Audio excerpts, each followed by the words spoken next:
Everybody, good morning. Today is Chav Daled Kislev and Perek Beis of Tanya. We're starting chapter 2, and we continue the conversation that we introduced yesterday, where yesterday we said there are two souls that animate the body. There is a godly soul and an animal soul, and we described the animal soul that it has both positive and negative characteristics that become our natural personalities. We're made of earth, wind, fire, and water, that has a good side and a bad side. That's all the Nefesh Bahamas. Today we're introducing the godly soul. It says that when God created Adom, he blew into his nostrils. He blew right in, and in regards to the rest of creation, he says he spoke. So what's the difference between speaking and breathing? When I speak, you see that I'm talking from up here. It doesn't take too much effort. I don't need to get my whole body involved. If I put my hand in front of my lips, I feel a little bit of passage of air, but nothing crazy. When you blow, you feel your abs contract. You feel your diaphragm. You feel your everything's getting involved for that blow, and a lot more energy comes out. You go.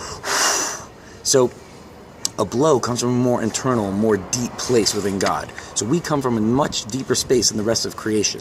And then also it says that Yosroel bimachshava, we came from God's thoughts. And God's thoughts, we know from the Rambam, he says that that he is the knower, the known, and the knowledge itself. Meaning that by us, when we know something, there's us, I am the person who knows something, there's my brain, the capacity of cognition, the concept of knowing things, and then there's the subject matter at hand. So that's three distinct entities, whereas by God, it's all one thing. He is knowledge. He is the power to understand. He's what we are understanding, and he is. So if we come from God's brain, Yisrael bimachshava, we come from him himself. So when we have a piece within ourselves, when he blew from his deepest part, he gave us a piece of himself from his brain. So our second soul, the godly soul, the Nefesh Elokis, is a literal piece of God. That is what animates us. Now, if we all come from the same source, if we all come from God's brain, so how is it that there are different kinds of Jews? You have some real spiritual and lofty, high elevated souls, and then you have some people who are a little more coarse, a little more caught up in the mundane, caught up in the physical. So how does that happen if we all come from the same place? So he gives an example of like a father to a son. That when a couple is in intercourse, so the father's brain gets the process starting for seminal production. That's from the pedental nerve, that by his visualizing his wife and imagining, that's what gets the whole process started. And then he gives over this one drop, gives over the seminal point to the woman who will take it for the next 9 months and develop it. So everything that the son has, as far as the father's concerned, comes from one essential point. And then over time, in the mother, it starts to get developed. This one point will become a brain, will become organs like the heart, limbs, sinews, but it will also become skin and nails and hair. These things are a little more crude, not as both from a spiritual point, the brain and the heart are much more lofty, and also from a physical point, there's a major similarity biochemically from cerebral spinal fluid to sperm, and it's all this one idea that in the gestational period as well, that the brain comes first, and only the last things that show up are hair and nails. So we have this idea that we all come from God at one point.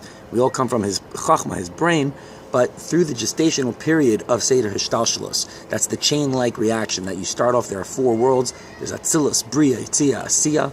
Atzilus is the word of emanation, where like when somebody walks in a room and an aura kind of follows them in. So that aura, is it a part of him? Is it something distinct from him? So Atzilus is like, it's a separate entity, but it is godliness. It is that emanation. It's just that vibe coming off of God. Bria is a world where there's already the concept of creation, though nothing concrete exists. Yetzirah is where things start to take form, and Asiah is when it's already down here and we're already active and we're already, manipulating and moving around through this world.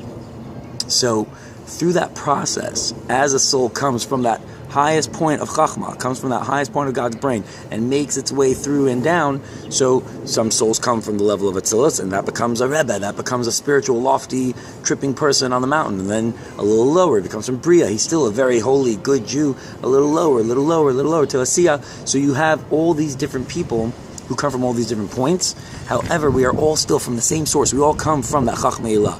Furthermore, when a son is born, the brain generates the rest of the body as well. If you cut off a limb, that limb is no longer alive. So even once we are born, after the fact, yes, there are differences in gestation, but even after we are born, in order for us to continue getting our life sustenance and support, we need to be connected to a brain. We need to be connected. If our neshama is likened let's say, the skin or to a hand. We need to be connected to a soul that is likened to the brain, a soul from Atzilus. So by connecting, it says, Uludavka by, in the Gemara in Kislev, he says, Uludavka by, how do you hold on to God? How do you grab God? Is by being close to and holding on to and grabbing onto a chacham, a talmid chacham, because they have that high soul.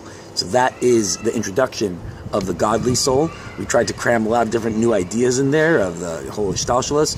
And if you have any questions, if anything's a little difficult, hit me up, comment below. Anyway, enjoy the rest of your day and have a happy Hanukkah.